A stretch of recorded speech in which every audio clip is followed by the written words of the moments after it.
Olá, Júlio. É um prazer te ter aqui para esse bate-papo sobre abuso do direito. Eu sou o Júlio Neves, mestre e doutor em Direito Civil pela Universidade de São Paulo, é sócio do escritório Tosini Freire aqui em São Paulo, e tem um belíssimo livro sobre suprécio no direito civil brasileiro, e está hoje aqui para falar conosco sobre a diferenciação entre o ato ilícito do artigo 186 e o abuso de direito no artigo 187, em complemento, então, ao que nós temos estudado nas nossas aulas sobre responsabilidade civil.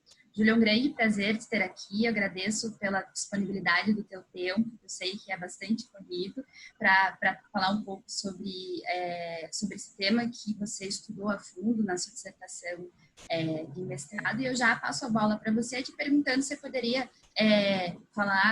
explicar para os alunos a diferenciação principal entre o que você chama no seu livro entre o ilícito formal e o ilícito material, que seria o ilícito que configura o abuso de direito. Renata, obrigado a você pelo convite. Como te disse antes, quando me convidou, e repito agora, estou muito feliz em estar com você nessa conversa com os seus alunos. Você é uma pesquisadora e uma professora brilhante que nos inspira.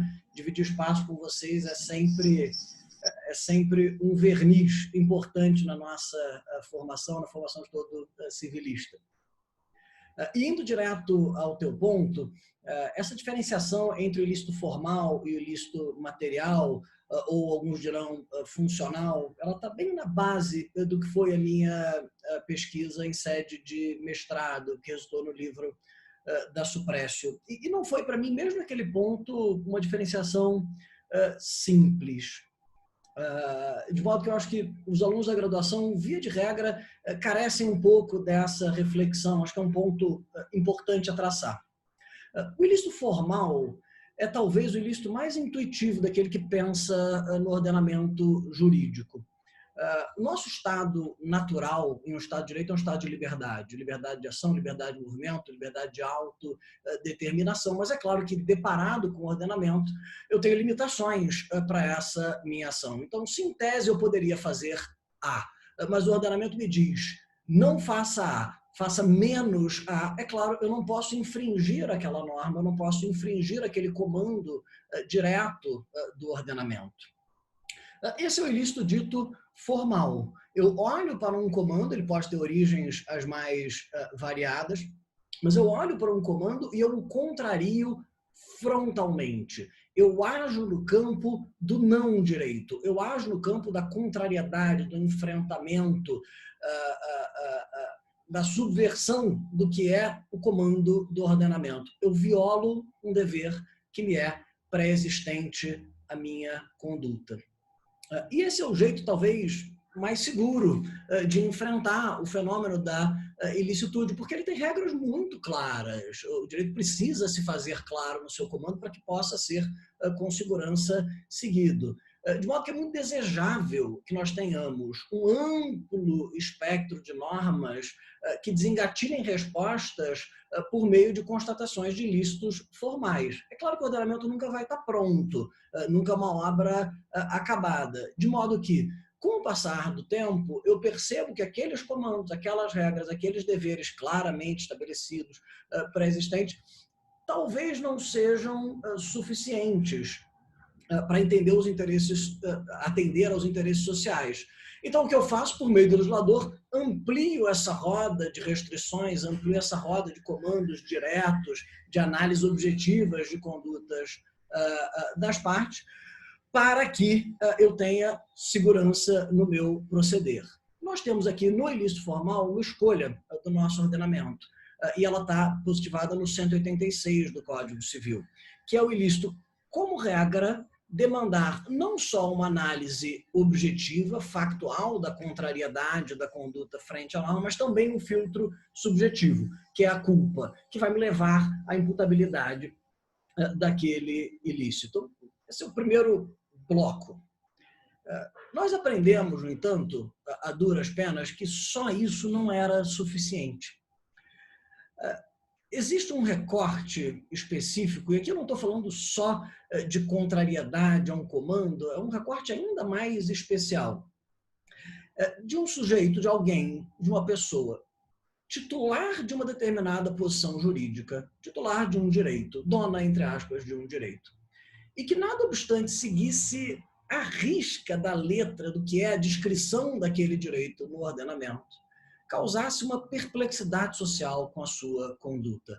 Todo direito vem um pouco, se ele é bem definido, se o ordenamento fez um bom trabalho, a doutrina, a jurisprudência, a reboque dele fizeram uma boa construção, todo direito tem uma espécie de manual de instruções, ou uma bula. Se eu digo que sou proprietário, eu sei que, como proprietário, posso usar, fruir e dispor da minha coisa. Se eu sou titular de um direito de crédito, porque sou vendedor de uma coisa, eu sei que tem direito a receber aquele preço. Acontece, no entanto, e via de regra, eu posso analisar o bom ou mau proceder comparando a minha conduta com essa bula, com esse manual de instruções. Se o direito me dá A, B e C e eu fiz F, parece que não estou conforme aquele direito. Ajo em não direito, ajo fora do espectro do meu direito. O Ponce Miranda tinha uma figura muito boa, ajo fora da cerca, daquilo que define os limites objetivos do meu direito. Mas eu dizia, em alguns casos, essas pessoas, esses titulares de direito, estavam claramente dentro da cerca, dentro daqueles limites do que é a bula, o manual de instrução de direito, e nada obstante, a sua conduta causava arrepio, perplexidade, revolta social. Para responder a esse desafio, a nossa primeira ferramenta foi aquela a que me referia antes, expandir os limites do ilícito formal. Vou proibir essa conduta que estou verificando repetidamente na sociedade. Ela é insuficiente. Foi preciso, então, num segundo momento, criar essas bitolas, essas ferramentas mais amplas para analisar alguém que, nada obstante, conforme a bula, conforme o manual de instruções, causasse perplexidade em 4 pontos, e essa foi a escolha do 187, em 4 vetores do nosso ordenamento, também cometeria ato ilícito. E esses vetores são a boa-fé, os bons costumes, a função econômica ou a função social daquele direito que foi outorgado. Então, ilícito formal e material ou funcional vivem lado a lado, mas atacam realidades, fenômenos que são muito diferentes. Obrigada, Júlio, mas aproveitando aqui um gancho que você falou do artigo 187, dessa escolha do legislador desses 4, vamos dizer, parâmetros para análise do abuso de direito, antes do Código de 2002, a gente poderia falar da figura de abuso de direito no direito brasileiro, porque alguns autores faziam essa construção a contrário senso da regra que excluía a ilicitude no atual 188, né? Outra redação, outra numeração para o Código de 16. Qual é a tua percepção sobre isso?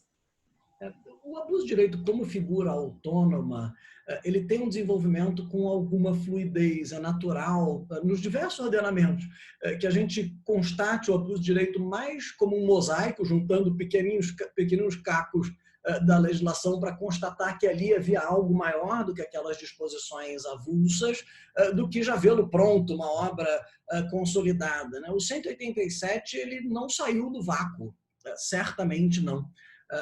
E o Código Bevilacqua, antes do Código de 2002, se referia genericamente à regularidade do exercício do direito. Então, o direito exercido de forma regular seria, portanto, ato lícito, o ato de exercício regular seria lícito, não seria, portanto, o ilícito funcional ou material a que nós nos referimos.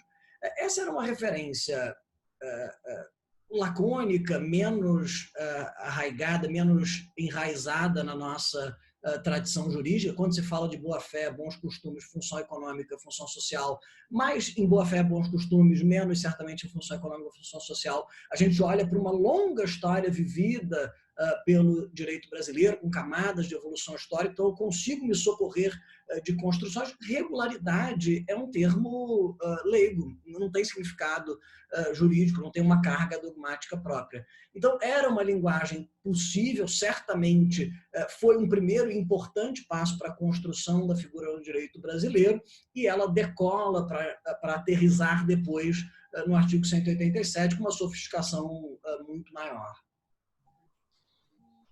Uma dúvida bastante recorrente dos alunos, eu acho que a tua explicação deixa bastante claro que eu tenho dois modelos de ato ilícito, pelo menos do ponto de vista do direito positivo, hoje no Código Civil brasileiro, a razão pela qual se diz que o 186 ele precisa da culpa no seu suporte fático para ocorrer um ato ilícito, para qualificar o ato ilícito, e o abuso de direito, ele não precisaria, então, desse elemento subjetivo ou do elemento culpa. No 186, isso até é muito fácil de ser compreendido, porque está lá escrito.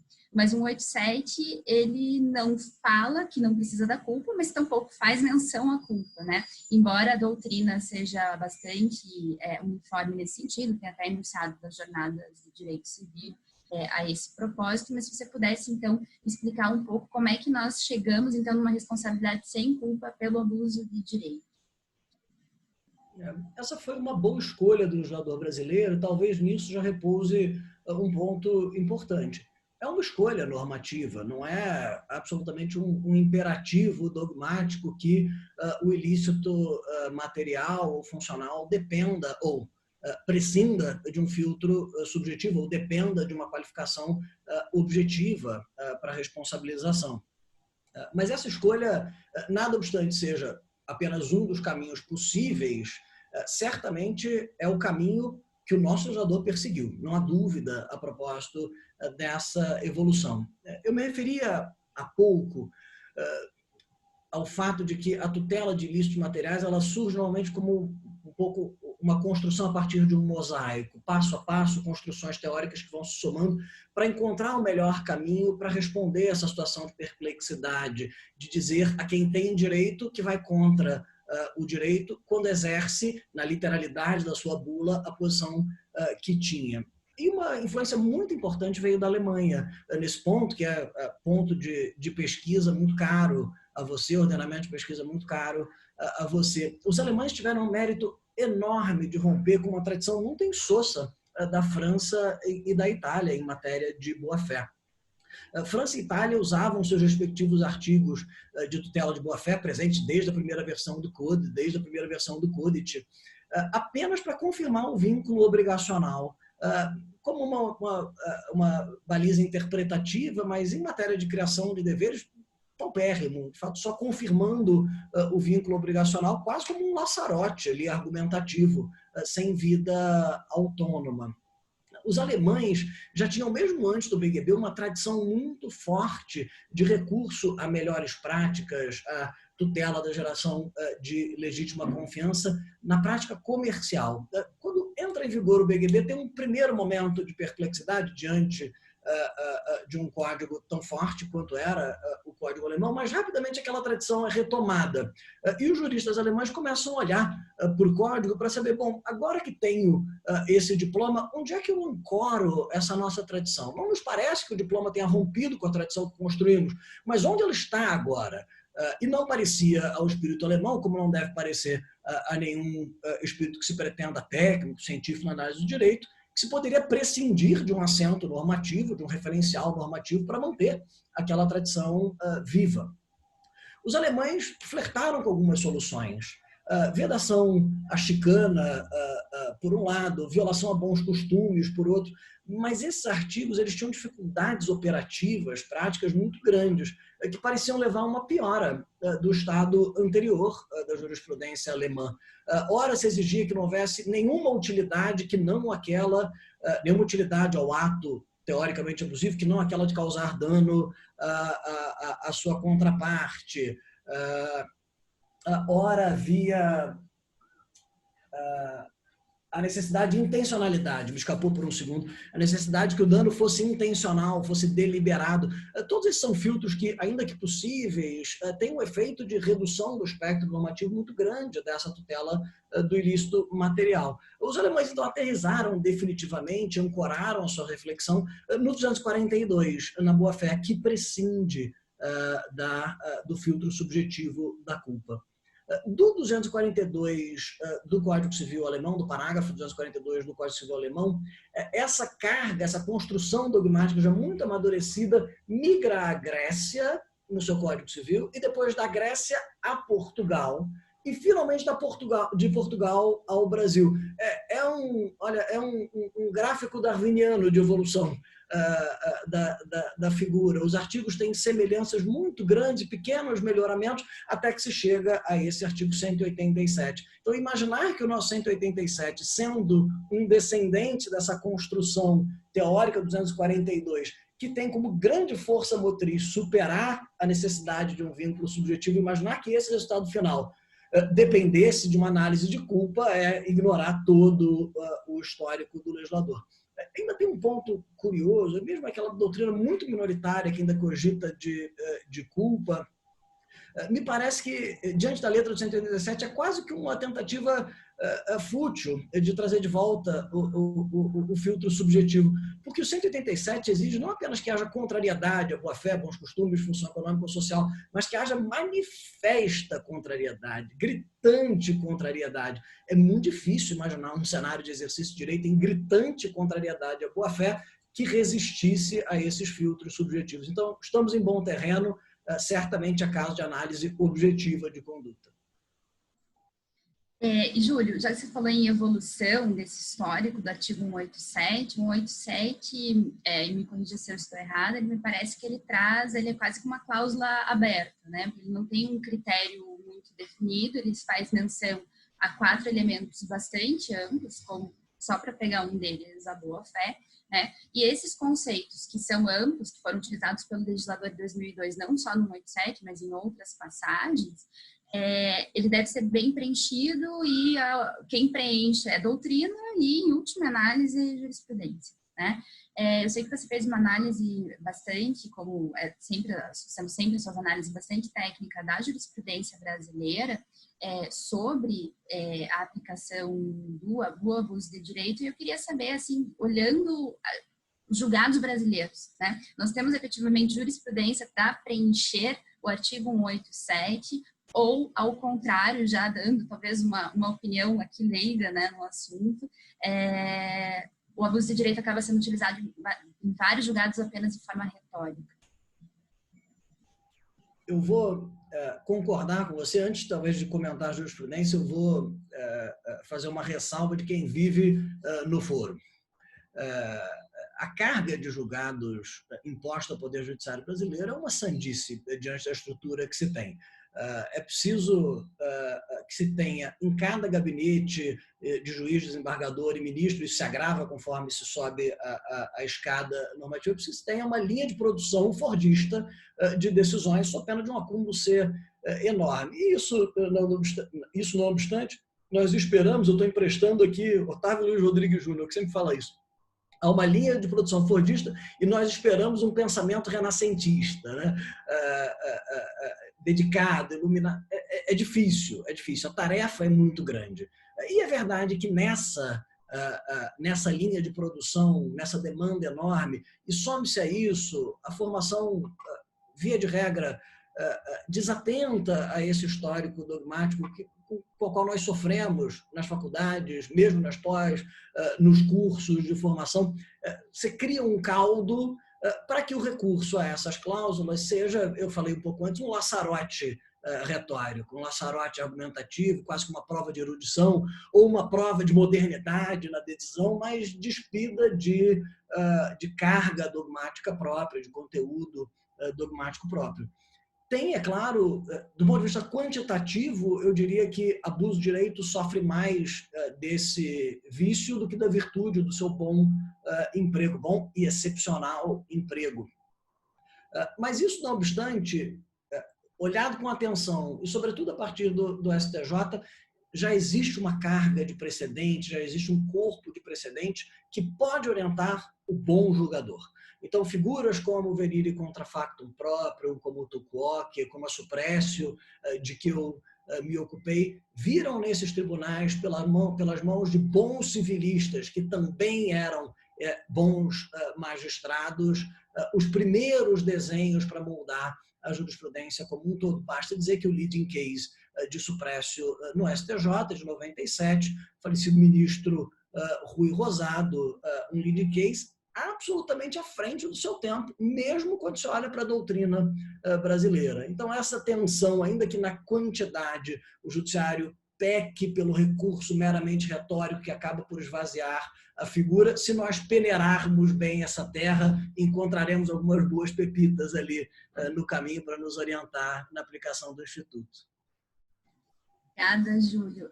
E aí, para terminar, falando em retórica, há uma pergunta que normalmente me vem pelos alunos, e eu acho que isso é bastante comum, porque existe um uso retórico da boa-fé, pelo menos, não só na jurisprudência, mas na doutrina também, acabar tendo alguma dificuldade de definir quando se está diante de um ato ilícito, não direito, e um ato ilícito abusivo, né? São duas categorias diferentes e que têm uma diferença de regime muito evidente, que uma precisa da culpa e a outra não. Isso pode ser essencial na definição, efetivamente, se há ou não há responsabilidade naquele caso específico.